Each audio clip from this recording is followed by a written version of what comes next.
आज हम में से किसी आदमी को अगर किसी वार्ड का मेंबर बना दिया जाए या किसी पंचायत का मुखिया बना दिया जाए या किसी जिला का एमपी बना दिया जाए तो आप ये समझ सकते हैं कि वो कितनी पावर दिखाएगा। बाज़ दफ़ा वो उनकी पावर ऐसी होती है, बाज़ दफ़ा उनकी बातें ऐसी होती है कि लोगों के सामने कहने लगते, देख आवाज़ मत कर, जेल की हवा खिला दूंगा, ज़्यादा ऊंची आवाज़ की थी तो ठिकाने लगा दूंगा। तो आवाम का ख्याल करने के बजाय पहले वो अपना ख्याल करता है, अपनी प्रॉपर्टी बनाता है, अपनी ज़मीन लेता है, अपनी जायदाद लेता है, अपना पहले देखता है, दूसरों की बाद में। आज जितने जितने बड़े बड़े राजनेता हैं उनमें से अक्सर, मैं सबकी बात नहीं करता, उनमें से अक्सर वो आप देखेंगे वो करोड़पति हैं, अरबपति हैं, कहाँ से हुए? मुझे ये बताओ कि कहाँ से उनके पास इतने पैसे आते हैं। लेकिन मैं आज एक ऐसे हाकिम वक्त की बात बताऊंगा कि जिनकी हुकूमत किसी एक गली में नहीं थी, जिनकी हुकूमत किसी एक सूबे में नहीं थी, जिनकी हुकूमत किसी एक खित्ते में नहीं थी, बल्कि उनकी हुकूमत 3 बर्रे आज़म, एशिया, अफ्रीका, यूरोप तक जिसकी हुकूमत हो, आप समझ सकते हैं उनकी कितनी शान और शौकत होनी चाहिए, उनके अंदर कितनी पावर होनी चाहिए, उनका रोबो दबदबा कितनी दूर तक होनी चाहिए। जिसकी बात कर रहा हूं उसका नाम है हजरत उमर बिन अब्दुल अजीज, जिनको सानी उमर फारूक आजम भी कहा जाता है। उमर बिन अब्दुल अजीज की हुकूमत 3 बर्रे आज़म में है और उनके बारे में बताया जाता है कि उमर बिन अब्दुल अजीज के दौर में कोई भीख मांगने वाला आदमी तक मौजूद ना था। क्यों नहीं था? आपने भिखारियों को जान से मारा नहीं था, आपने भिखारियों को कैद खाने में डाला नहीं था, आपने भिखारियों को जेल में नहीं डाला था, बल्कि आप अपनी हुकूमत में तमाम भिखारियों के लिए वो इंतजाम किया था, भीख मांगने वाले कहीं नजर तक नहीं आते थे। यानी आपने गुर्बत का खात्मा कर दिया था, गरीबी खत्म हो गई थी। ऐसे हाकिम होने चाहिए, इसलिए कि जिस मुल्क का हाकिम ईमानदार हो, जिस मुल्क का बादशाह ईमानदार हो, जिस मुल्क का बादशाह दीनदार हो, जिस मुल्क का बादशाह सही इंसाफ करता हो, उस मुल्क से गरीबी खत्म हो जाती है, भूखमरी खत्म हो जाती है। और जिस मुल्क के अंदर गुर्बत हो, जिस मुल्क के अंदर भिखारीपन हो, समझ लो वहां के बादशाह की नीयत खराब है, वहां का बादशाह सही नहीं है। हजरत उमर बिन अब्दुल अजीज के बारे में बताया जाता है, बगदाद शहर के अंदर एक बेवा औरत रहती थी जिनके पास 4 बेटियां थी। शोहर इंतकाल हो चुका था, कोई बेटा ना था कमाने के लिए, गुर्बत की जिंदगी गुजार रही थी, 4 बेटियों का मामला था। बुरी औरत से लोगों ने कहा, देखो तुम मदीना चली जाओ और शहर मदीना में जाकर उमर बिन अब्दुल अजीज से मुलाकात करो, वो तुम्हारे लिए कोई इंतजाम कर देंगे, बड़े सखी बादशाह हैं, बड़े सखी हाकिम हैं। वो औरत एक लंबे सफर को तय करते हुए जब शहर मदीना पहुंची तो मदीना में पहुंचते ही लोगों से पूछा कि मेरे भाइयों ये बताओ तो उमर बिन अब्दुल अजीज का हवेली किधर है? लोगों ने कहा, हवेली? वो हवेली में नहीं रहते, वो तो एक झोपड़ी में रहते हैं। औरत ने कहा, अच्छा तो वही झोपड़ी ही बता दो। लोगों ने जब घर दिखाया उस औरत को, वो औरत दंग रह गई कि उमर बिन अब्दुल अजीज के मकान का दरवाजा था, वो भी आधा टूटा हुआ था। वो औरत मकान के अंदर दाखिल हुई तो क्या देखती है कि पानी के कुएं के पास एक बुरा शख्स पत्थर के ऊपर कपड़े धो रहा है। वो औरत सोचने लगी ये कोई नौकर होगा, ये कोई खादिम होगा जो कपड़ा धो रहा है। वो इंतजार में बैठी रही। जब कपड़ा धोकर वो शख्स फारग हुआ तो औरत कहने लगी, बाबूजी ये बता दें कि उमर बिन अब्दुल अजीज कहाँ मिलेंगे? उस शख्स ने कहा, माई बताओ कि उस शख्स से तुम्हें क्या काम है, उमर बिन अब्दुल अजीज से क्या काम है? तो वो कहने लगी, मुझे उनसे मुलाकात तो करा दो, फिर मैं बात करूंगी। तो उस शख्स ने कहा, माई जिस उमर बिन अब्दुल अजीज को तुम तलाश रही हो वो कोई और नहीं, वो मैं ही हूं। आप जरा अंदाजा कीजिए, जो 3 बर्रे आजम का हाकिम हो, जो 3 बर्रे आजम का बादशाह हो, वो अपने हाथ से कपड़ा धो रहा है। आज के दौर में हमारे पास अगर चंद लाख रुपए आ जाएं, 1 करोड़ का हम मालिक बन जाएं, तो हम अपने हाथ से झाड़ू पकड़ना पसंद नहीं करते, कपड़ा धोना तो दूर की बात, कपड़े में आयरन करना तक पसंद नहीं करते। कपड़ा धोने का नौकर अलग है, आयरन करने का नौकर अलग है, खाना पकाने का नौकर अलग है, पोछा लगाने का नौकर अलग है, झाड़ू मारने का नौकर अलग है। हर काम के लिए हम अलग अलग नौकर रखते हैं। लेकिन वही उमर बिन अब्दुल अजीज अपने हाथ से कपड़ा धो रहे, इस बूढ़ी औरत को यकीन ना हुआ। उमर बिन अब्दुल अजीज ने उस बूढ़ी औरत को कहा कि आप बैठ जाएं। उनके लिए चाय पानी जो भी इंतजाम करना था उन्होंने किया, नाश्ते का इंतजाम किया, खाने का इंतजाम किया।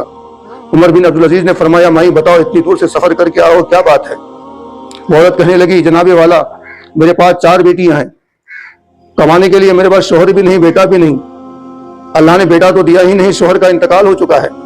आप मेरी बेटियों के लिए कोई इंतजाम कर दे ताकि मेरे घर का खर्च चल सके। उमर बिन अब्दुल अजीज ने मुंशी को बुलाया और मुंशी को बुला के फरमाया, मुंशी लिखो कागज में कि हर माह 1000 दिरहम मिलेगा। 1000 दिरहम वजीफा मिलेगा। तो उस औरत ने कहा अल्लाह तेरा शुक्र है। उमर बिन अब्दुल अजीज ने कहा मुंशी लिखो उनकी दूसरी बेटी को भी 1000 दिरहम मिलेगा। उस औरत ने कहा अल्लाह तेरा शुक्र है। उमर बिन अब्दुल अजीज ने कहा मुंशी लिखो उनकी तीसरी बेटी को भी 1000 दिरहम हर माह मिलेगा।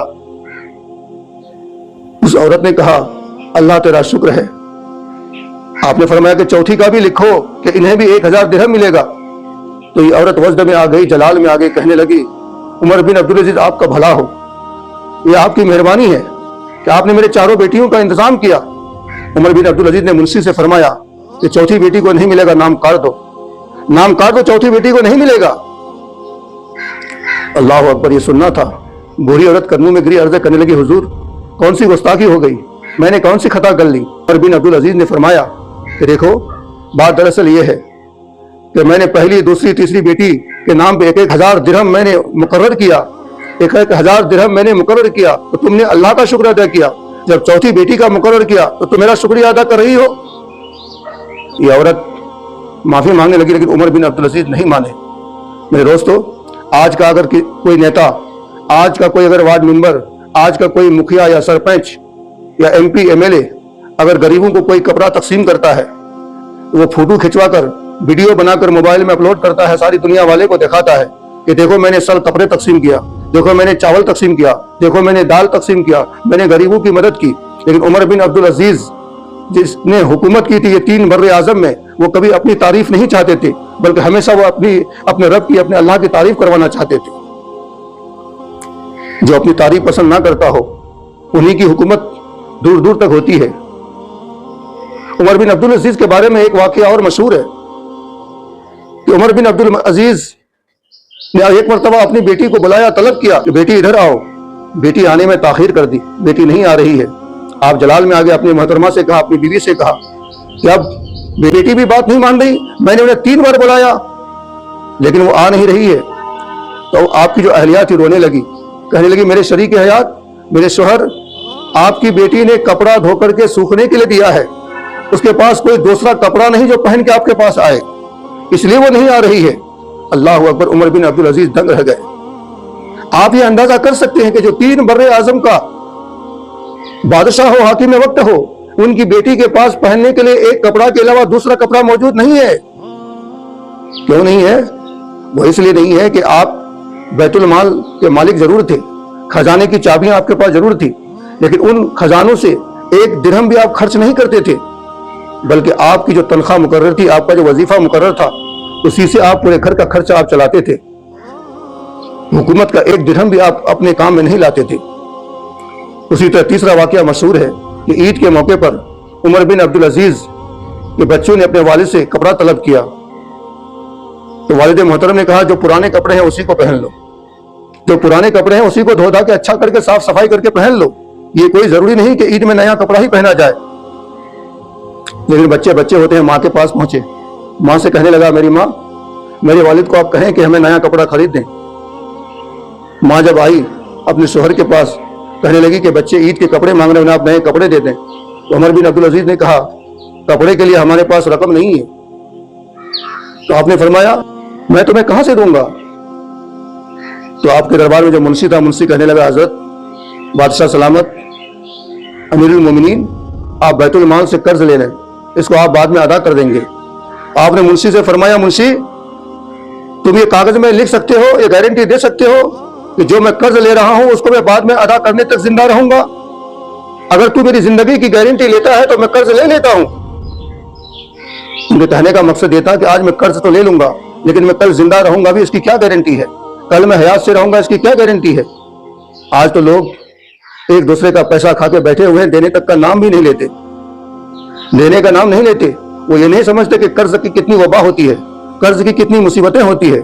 मेरे भाइयों, आप में से अगर कोई शख्स किसी का पैसा खा के बैठा हुआ है तो ये बात याद रखो, अल्लाह के नबी ने क्या ये नहीं फरमाया कि जो आदमी किसी का पैसा डुबा देता है या किसी का कर्ज अदा नहीं करता है तो उसकी रूह जमीन और आसमान के दरमियान भटकते रहती है। उमर बिन अब्दुल अजीज वो शख्सियत थे जिन्होंने इन 3 बर्रे आजम में हुकूमत की, लेकिन अपने घर का खर्चा उसी रकम से चलाते थे जो आपको हुकूमत की तरफ से तनख्वाह मिलती थी। बैतुल माल का 1 दिरहम भी आप खर्च नहीं करते थे। आज के दौर में अगर किसी को हुकूमत करनी सीखनी हो तो उमर बिन अब्दुल अजीज से सीखो।